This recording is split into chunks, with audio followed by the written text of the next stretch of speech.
남편이 세상을 떠난 지 10년이 흘렀습니다. 참전 유공자였던 남편의 연금이 정임의 삶을 지탱해주는 유일한 수입이었죠.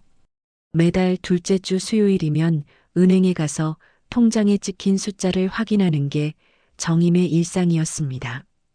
그 돈으로 생활비를 충당하고 약값을 내고 가끔씩 이웃 김순자와 함께 마트에 가서 반찬거리를 사곤 했어요. 딸 지우는 아버지가 살아있을 땐 무섭다며 집에 잘 찾아오지 않았습니다. 남편은 성격이 워낙 엄했거든요. 지훈이 중학교 때부터 반항이 심했는데 남편은 매번 호통을 치며 딸을 다그쳤죠. 여자애가 왜 이렇게 버릇이 없어? 하면서 소리를 지르면 지훈은 울면서 방으로 들어가 버리곤 했어요. 그런 일이 반복되다 보니 지훈은 집에 있는 시간보다 밖에서 노는 시간이 더 많아졌습니다. 결혼 후에도 마찬가지였어요. 명절이나 생일 같은 특별한 날에만 얼굴을 비추고 평소엔 전화 한 통 없이 지내곤 했죠. 정임은 그런 딸이 서운하면서도 한편으론 이해가 됐습니다.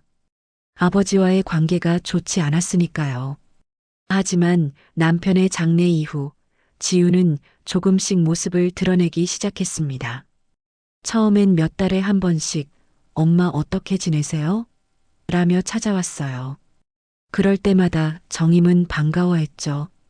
딸이 이제야 엄마 생각을 해주는구나 싶어서요. 차라도 한 잔 끓여주고 냉장고에 있는 반찬을 챙겨주곤 했습니다. 하지만 연금 수령일이면 슬쩍 들러 돈을 달라 하기 시작했어요. 엄마, 아이들 학원비가 모자라서요. 조금만 도와주세요. 처음엔 10만 원, 20만 원 정도였는데 점점 액수가 커졌습니다.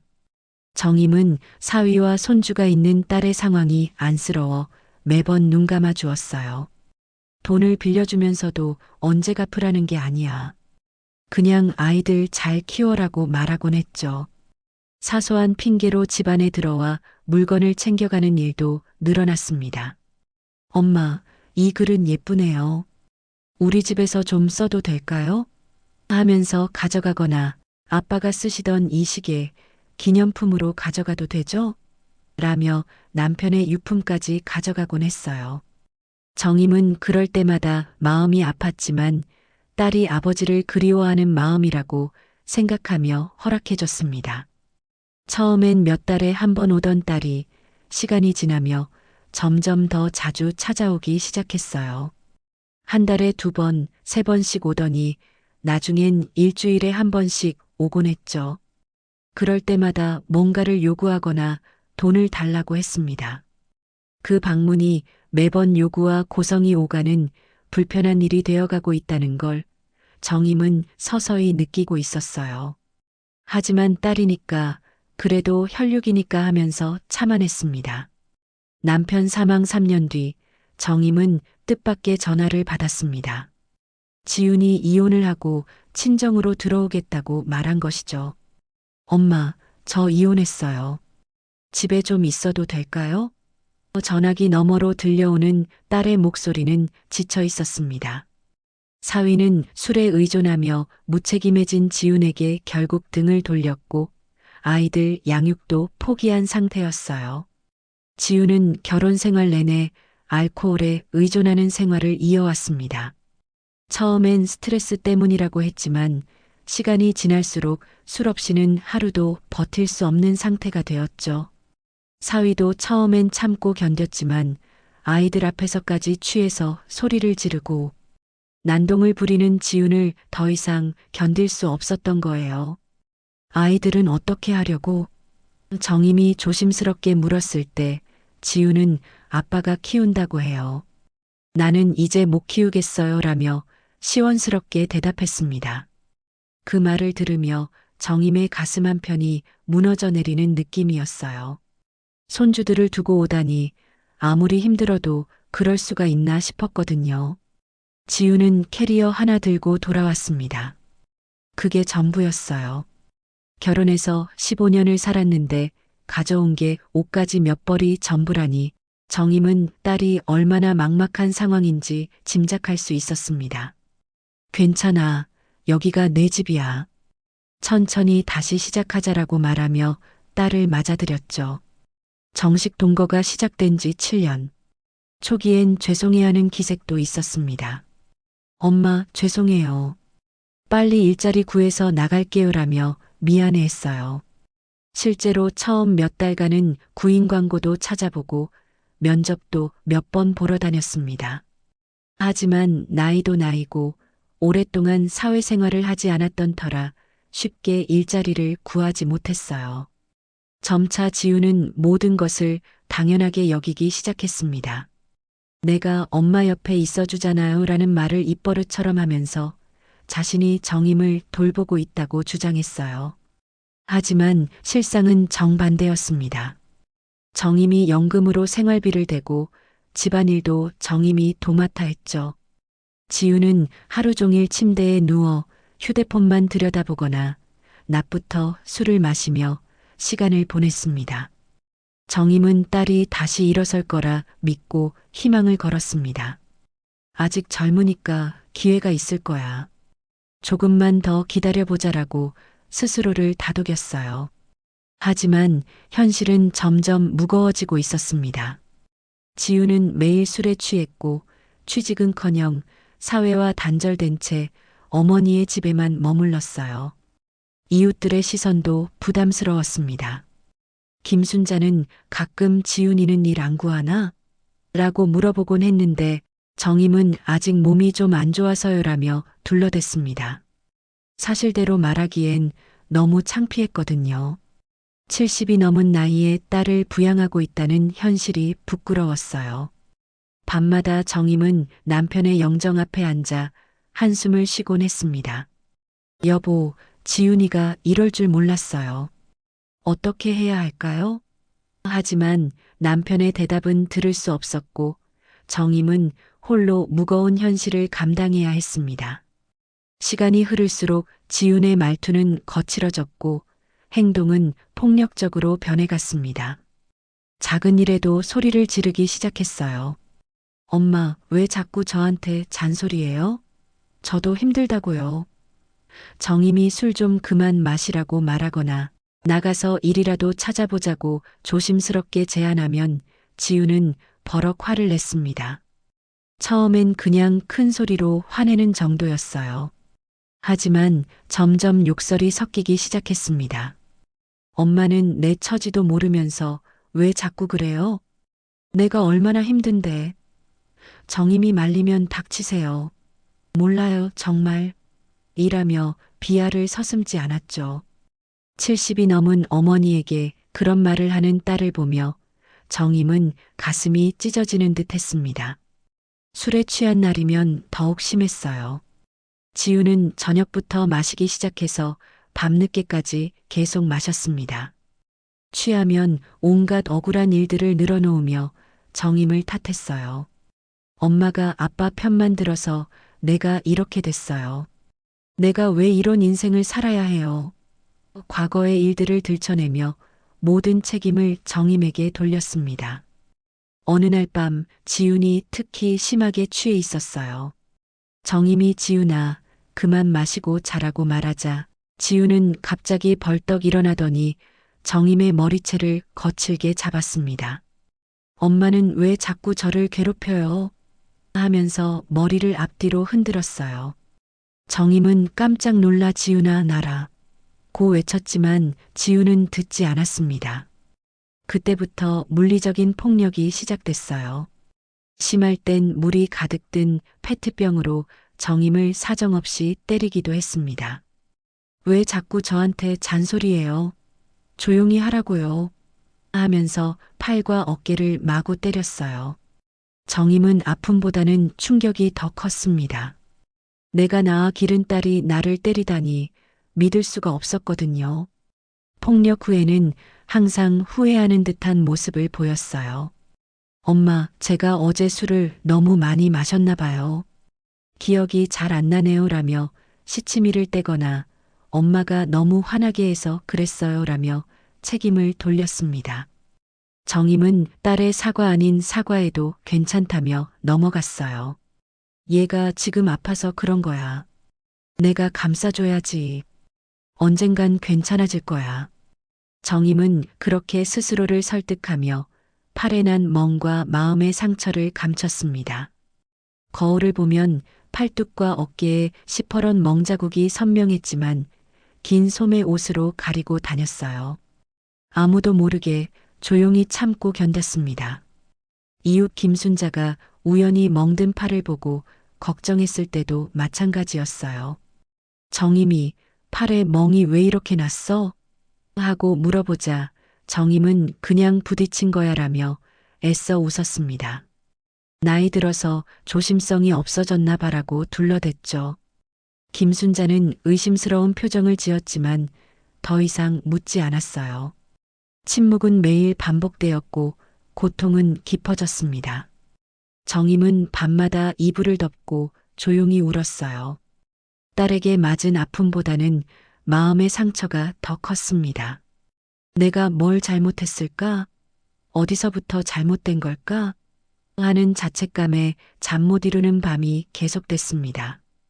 폭력과 무시, 요구는 점점 도를 넘었습니다. 지우는 이제 정임을 완전히 우습게 보기 시작했어요. 연금날이 되면 돈 주세요라고 말하는 것도 아니고 통장 어디 있어요? 라며 직접 찾아서 가져가려 했습니다. 정임이 이번 달은 병원비 낼 돈도 없는데 라고 말하면 엄마 약값이 얼마나 된다고 그래요?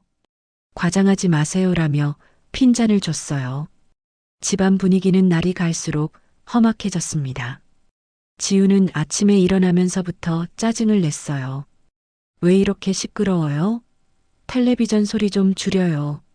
정임이 아침 드라마를 보고 있으면 리모컨을 빼앗아서 끄거나 다른 채널로 돌려버렸습니다. 제가 여기서 살고 있는데 왜 제 의견은 안 물어봐요? 라며 집안의 모든 일에 간섭했어요. 어느 날 지우는 정임이 보관하고 있던 집문서를 뒤져서 꺼내며 말했습니다. 엄마, 이 집도 제 몫 있어요. 아빠가 만든 집이잖아요. 팔고 반 나눠요. 갑작스러운 말에 정임은 깜짝 놀랐어요. 이 집은 남편과 함께 반평생을 살아온 곳이었거든요. 40년 전 남편이 벽돌 하나하나 직접 쌓아 올린 집이었어요. 지훈아, 갑자기 무슨 소리야? 엄마가 여기서 어떻게 살라고? 정임의 목소리는 떨렸습니다. 하지만 지우는 단호했어요. 엄마는 작은 원룸이라도 구해서 살면 되잖아요. 저도 제 인생이 있다고요. 이 집 팔아서 제목 받으면 새로 시작할 수 있어요. 정임은 큰 충격을 받았습니다.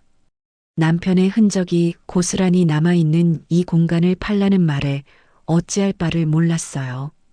거실 한편에는 남편이 직접 만든 책장이 있고 마루에는 남편이 심은 화분들이 자리 잡고 있었습니다.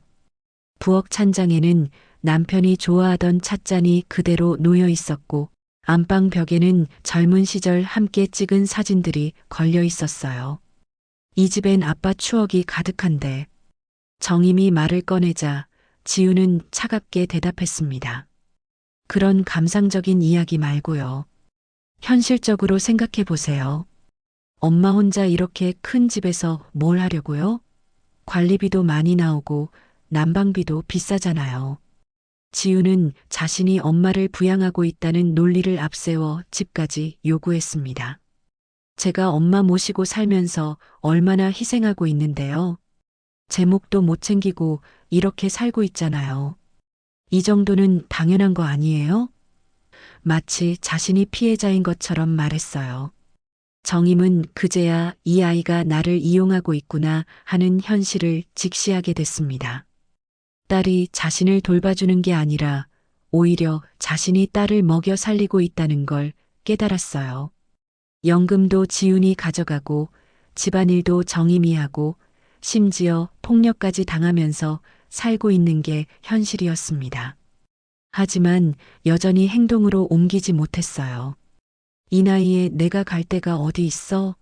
원룸 보증금도 없는데 그 생각 하나로 정임은 또 하루를 넘겼습니다. 밤마다 남편의 영정 앞에 앉아 여보, 나 어떻게 해야 할까요? 정말 이 집을 팔아야 하나요? 라며 중얼거렸지만 답은 없었어요. 지우는 집 처분 이야기를 계속 꺼내며 정임을 압박했습니다. 빨리 결정하세요. 이런 식으로 미루면 아무것도 안 돼요. 마치 정임이 비합리적인 사람인 것처럼 몰아갔어요. 정임은 매일매일이 고통스러웠습니다. 지우는 직장을 얻을 생각도 없어 보였습니다. 낮엔 자거나 휴대폰만 쳐다보고 밤이 되면 술에 취한 채 자기 자신도 통제가 안 되는 날들이 계속됐어요. 정임이 그래도 나가서 사람들이라도 만나보자고 권하면 엄마는 몰라요. 제가 얼마나 힘든데요 라며 화를 냈습니다. 어느 날 저녁 지우는 평소보다 더 많이 마신 상태였어요. 정임이 지우나 내일은 병원에 가야 하니까 일찍 자자고 말했을 때였습니다. 갑자기 지훈이 벌떡 일어나더니 왜 자꾸 저한테 명령해요? 라며 소리를 질렀어요. 그러고는 정임의 팔을 거칠게 잡아챘습니다. 아야. 정임이 아프다고 외쳤지만 지우는 멈추지 않았어요. 오히려 더 세게 잡아당기며 엄마가 자꾸 그러니까 이렇게 되는 거예요. 라고 소리쳤습니다. 그 순간 지훈이 정임을 거칠게 밀쳤어요. 정임은 균형을 잃고 바닥에 넘어졌습니다. 넘어지며 팔에 강한 충격이 왔습니다. 순간 뚝 하는 소리와 함께 극심한 통증이 밀려왔어요. 정임은 바닥에 주저앉은 채 팔을 부여잡고 신음했습니다. 아이고, 아이고. 팔이 이상하게 꺾여 있었고 움직일 수가 없었어요. 지우는 잠시 놀란 표정을 지었지만 곧 엄마가 넘어지려고 그런 거예요. 제가 뭘 했다고 그래요라며 책임을 회피했습니다. 정임이 병원에 가야겠다고 말하자 엄마가 혼자 가세요. 저는 취했어요라며 방으로 들어가 버렸어요. 다음 날 아침 정임은 혼자 택시를 타고 병원에 갔습니다. 엑스레이 촬영 결과 팔에 골절상을 입었다는 진단을 받았어요. 의사는 어떻게 다치신 거예요? 라고 물었지만 정임은 넘어졌어요 라고만 대답했습니다. 깁스를 하고 집으로 돌아왔을 때 지우는 엄마 괜찮아요? 라며 시치미를 뚝 떼고 있었어요. 얼굴에는 심각한 멍자국까지 생겼습니다. 넘어질 때 얼굴도 바닥에 부딪혔던 거예요. 거울을 보니 눈 주위와 볼이 시퍼렇게 멍들어 있었습니다. 이웃들을 마주치기가 부끄러워 며칠간 집에서만 지냈어요. 정임은 몸도 마음도 지치고 모든 것을 포기하고 싶어졌습니다. 깁스한 팔로는 집안일도 제대로 할 수 없었고 지우는 도와주기는커녕 엄마가 조심하지 그랬어요 라며 핀잔만 줬어요. 밤마다 통증 때문에 잠을 이루지 못했고 진통제를 먹어도 아픔이 가시지 않았습니다. 그날 밤 정임은 처음으로 진지하게 고민했습니다. 이러다 진짜 죽을 수도 있겠다. 이러다 정말 큰일 나겠어. 만약 이번에 머리를 다쳤다면 어떻게 됐을까 하는 생각에 온몸이 떨렸어요. 다음엔 더 큰 일이 생길지도 모른다는 두려움이 밀려왔습니다. 새벽 5시 정임은 외투를 걸쳐 입고 조용히 집을 나섰습니다. 지훈이 깨지 않게 조심조심 현관문을 열고 나왔어요. 파출소까지 가는 길이 이렇게 멀게 느껴진 적이 없었습니다. 발걸음은 무거웠지만 마음 한편으론 해방감 같은 것도 느껴졌어요. 파출소 문을 두드렸을 때 정임의 손은 떨리고 있었습니다. 처음 만난 황 경사 앞에서 떨리는 목소리로 말했어요. 저 딸이 저를 때려요. 그동안 너무 창피해서 어디 말도 못하고 너무 오래됐는데 이제는 못 견디겠어요. 그날의 신고는 정임에게 있어 처음이자 마지막 선택이었습니다. 30년 넘게 참고 살아온 시간의 무게가 한순간에 무너져 내리고 있었어요. 정임은 한참을 울었고 황 경사는 조심스럽게 정임의 깁스한 팔을 살폈습니다. 황 경사는 정임의 이야기를 차근차근 들어주었습니다. 어르신, 정말 힘드셨겠어요. 용기 내서 신고해 주셔서 고맙습니다. 정임은 그 말을 듣고 또 한참을 울었어요. 누군가가 자신의 편이 되어준다는 사실만으로도 위로가 됐습니다. 경찰이 집에 와서 지훈을 조사할 때 지훈은 전혀 반성하지 않았습니다. 오히려 당당하게 말했어요. 제가 얼마나 엄마를 챙겼는데요? 다 제가 부양했어요. 엄마가 받은 연금도 사실상 우리 가족 몫이에요. 자신이 희생자라는 듯이 목소리를 높였습니다. 어머님을 때린 건 인정하시나요? 황 경사가 물어보자 지우는 때린 게 아니라 말다툼하다가 실수로 그런 거예요. 엄마가 계속 저한테 잔소리해서 화가 났거든요라며 책임을 회피했어요. 마치 정임이 먼저 화를 냈기 때문에 어쩔 수 없었다는 식으로 말했습니다. 경찰은 지훈에게 정임의 골절상에 대해 물어봤어요. 어머님 팔이 부러진 건 어떻게 된 거죠? 그러자 지훈은 엄마가 혼자 넘어진 거예요. 제가 뭘 했다고 그래요? 엄마가 나이가 드셔서 조심성이 없어진 거 아니에요? 라고 대답했습니다. 지훈은 자신이 피해자이자 봉양자라는 이중적인 논리를 내세우며 책임을 회피했어요. 저도 힘들어요. 이혼하고 아이들도 못 보고 이렇게 엄마 모시고 사는데 누가 저를 이해해줘요? 엄마는 연금도 받고 계시잖아요. 제가 옆에 있어드리는 것만으로도 감사해야죠. 황 경사는 지훈의 말을 듣고 고개를 저었습니다. 따님, 어머님을 부양한다는 건 돈을 받아가는 게 아니라 드리는 거예요. 그리고 아무리 화가 나도 폭력은 안 됩니다. 하지만 지훈은 경찰이 뭘 알아요? 가족 간의 일에 왜 끼어들어요? 라며 반발했어요. 정임의 계좌 내역을 조사해 보니 놀라운 사실이 드러났습니다. 지난 7년간 지훈이 가져간 돈이 수천만 원에 달했어요. 매달 연금의 대부분을 지훈이 가져갔고 정임은 최소한의 생활비로만 버텨왔던 겁니다. 집안의 가전제품이나 귀중품들도 대부분 지훈이 가져가거나 팔아버린 상태였어요. 이웃의 증언도 중요한 증거가 됐습니다. 김순자는 정임이가 자주 멍이 들어 있었어요. 물어보면 넘어졌다고 하는데 이상하다 싶었거든요라고 말했어요. 다른 이웃들도 밤마다 고함 소리가 들렸다. 지훈이가 술 취해서 소리 지르는 걸 자주 봤다고 증언했습니다. 병원 진료 기록도 오랜 시간 학대가 반복되어 온 사실을 입증해주고 있었어요. 정임은 지난 몇 년간 여러 차례 외상으로 병원을 다녔는데 그때마다 넘어졌다, 부딪혔다고만 설명했던 겁니다. 의료진들도 의심스럽게 생각했지만 정임이 부인하니 어쩔 수 없었다고 했어요. 정임은 조사실 앞 의자에 앉아 긴 한숨을 쉬었습니다. 지훈이 조사받는 소리가 문 너머로 들려왔어요. 여전히 자신이 잘못한 게 없다고 주장하는 딸의 목소리를 들으며 정임은 마음이 무너져 내렸습니다. 저 아이 어디서부터 잘못된 걸까요? 내가 잘못 키운 걸까요? 황 경사가 다가와서 말했습니다. 어르신 잘못이 아니에요. 이제라도 용기 내주셔서 고맙습니다. 정임은 그 말에 또 눈물이 났어요. 오랫동안 혼자 감당해온 무게가 조금씩 덜어지는 느낌이었습니다. 지훈은 결국 구속됐습니다. 상습적인 가정폭력과 노인학대 혐의가 인정됐어요. 법원에서는 지훈의 행위가 단순한 가족 갈등이 아니라 명백한 범죄라고 판단했습니다. 정임은 법정에서 지훈을 마주했을 때도 복잡한 심정이었어요. 미안함과 안도감이 동시에 밀려왔습니다. 정임은 다시 혼자가 되었습니다. 7년 만에 찾아온 고요함이었어요. 집안은 조용했지만 그 정적이 무섭지 않았습니다. 오히려 평온했어요.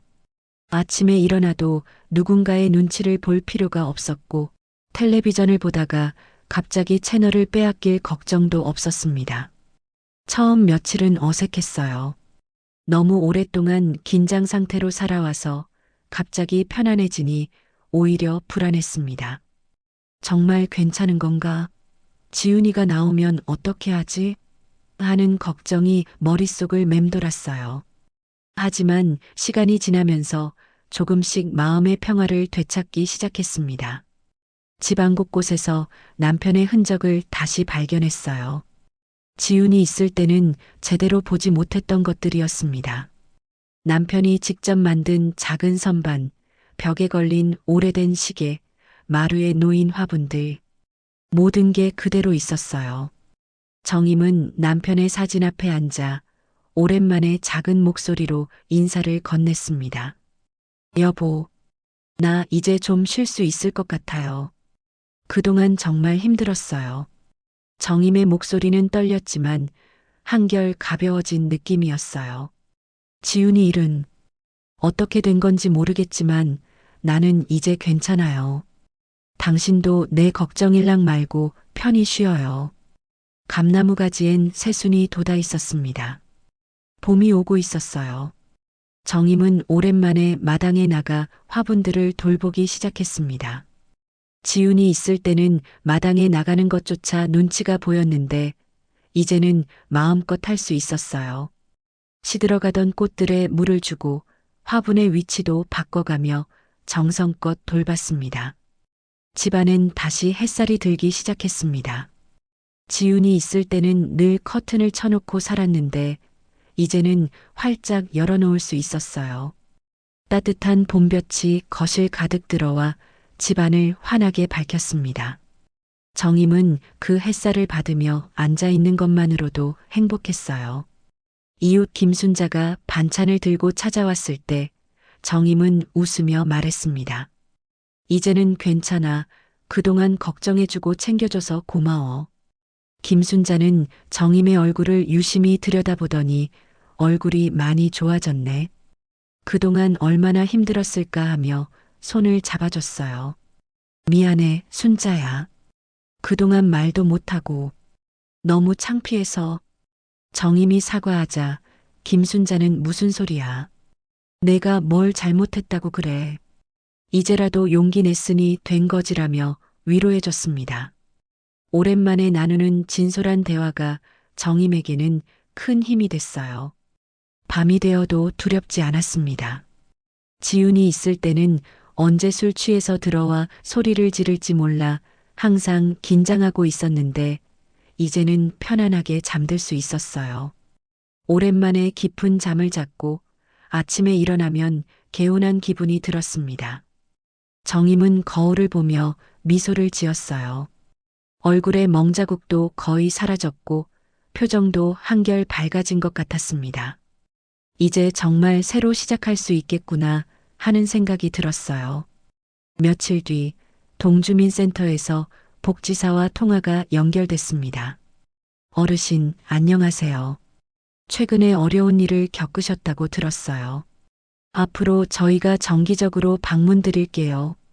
따뜻한 목소리가 전화기 너머로 들려왔어요. 정임은 처음엔 어색했지만 점점 마음이 놓였습니다. 불편한 일 있으면 꼭 알려주세요. 이젠 가족이 아니어도 어르신을 지켜드릴 수 있는 사람이 있으니까요. 복지사의 말에 정임은 울컥했어요. 그동안 가족이라는 이름으로 참아온 폭력이 얼마나 잘못된 일이었는지 새삼 깨달았습니다. 누군가 자신을 보호해준다는 사실이 이렇게 고마울 줄 몰랐어요. 정임은 조심스럽게 수화기를 들고 말했습니다. 네, 감사합니다. 정말 감사합니다. 목소리가 떨렸지만 그 떨림 속에는 두려움이 아니라 감동이 담겨 있었어요. 누군가의 따뜻한 손길이 느껴지는 듯하여 정임은 알 수 없는 눈물이 자꾸 흘렀습니다. 일주일 후 약속대로 복지사가 집을 방문했어요. 젊은 여성 복지사였는데 정임을 보자마자 환하게 웃으며 인사했습니다. 어르신, 처음 뵙겠습니다. 김미영 복지사예요. 정임은 오랜만에 집에 따뜻한 손님을 맞이하는 기분이었어요. 김미영 복지사는 집안을 둘러보며 집이 참 깔끔하고 예쁘네요. 어르신께서 잘 관리하고 계시는구나라고 말했습니다. 정임은 그 말이 너무 고마웠어요. 지훈이 있을 때는 항상 이 집 왜 이렇게 지저분해? 라는 소리만 들었거든요. 누군가 자신의 노력을 인정해주니 마음이 따뜻해졌습니다. 혹시 필요한 생활용품이나 불편한 점은 없으세요? 복지사가 물어보자 정임은 아니에요. 다 있어요 라고 대답했어요. 하지만 복지사는 이제 막 깁스를 풀으셨다고 들었어요. 팔이 불편하실 텐데 청소나 요리 도와드릴 분을 연결해 드릴까요? 라고 제안했습니다. 정임은 깜짝 놀랐어요. 그런 것도 도와주시나요? 복지사는 웃으며 물론이죠. 어르신들이 안전하고 편안하게 지내시는 게 저희 일이에요라고 말했습니다. 그동안 모든 걸 혼자 감당해야 한다고 생각했는데 도움을 받을 수 있다는 게 신기했어요. 그런데 어르신, 앞으로는 힘든 일 있으면 꼭 말씀해 주세요. 혼자 참지 마시고요. 복지사의 말에 정임은 고개를 끄덕였습니다. 그동안 너무 창피해서 말을 못했어요. 가족 일을 남한테 말하는 게 부끄럽고 정임의 고백에 복지사는 고개를 저었어요. 어르신, 폭력은 절대 부끄러운 게 아니에요. 잘못한 건 가해자지 피해자가 아니거든요. 그 말을 들으며 정임은 마음 한구석에 있던 죄책감이 조금씩 사라지는 느낌이었어요. 자신이 잘못 키워서 지훈이 그렇게 됐다는 생각, 자신이 부족해서 폭력을 당했다는 생각들이 잘못됐다는 걸 깨달았습니다. 복지사가 돌아간 후 정임은 오랜만에 이웃들과 차 한 잔을 마셨어요. 김순자뿐만 아니라 다른 이웃들도 안부를 물어왔습니다. 정임이 요즘 얼굴이 밝아졌네. 그동안 많이 힘들었지? 정임은 이제 솔직하게 대답할 수 있었어요. 네, 힘들었어요. 하지만 이제 괜찮아졌어요. 그리고 결심했어요. 누구한테든 도움이 필요하면 말하고 힘들면 힘들다고 하자. 이른이 넘은 나이에 새로운 삶을 시작한다는 게 쉽지 않았지만 이제는 혼자가 아니라는 사실이 큰 힘이 됐어요. 말할 수 있다는 것, 도움을 요청할 수 있다는 것이 얼마나 소중한지 깨달은 정임의 얼굴에는 오랜만에 진짜 미소가 떠올랐습니다. 오늘 사연은 여기까지입니다. 지난 아픔은 모두 잊고 앞으로 더욱 행복한 여생을 보내시기를 응원합니다.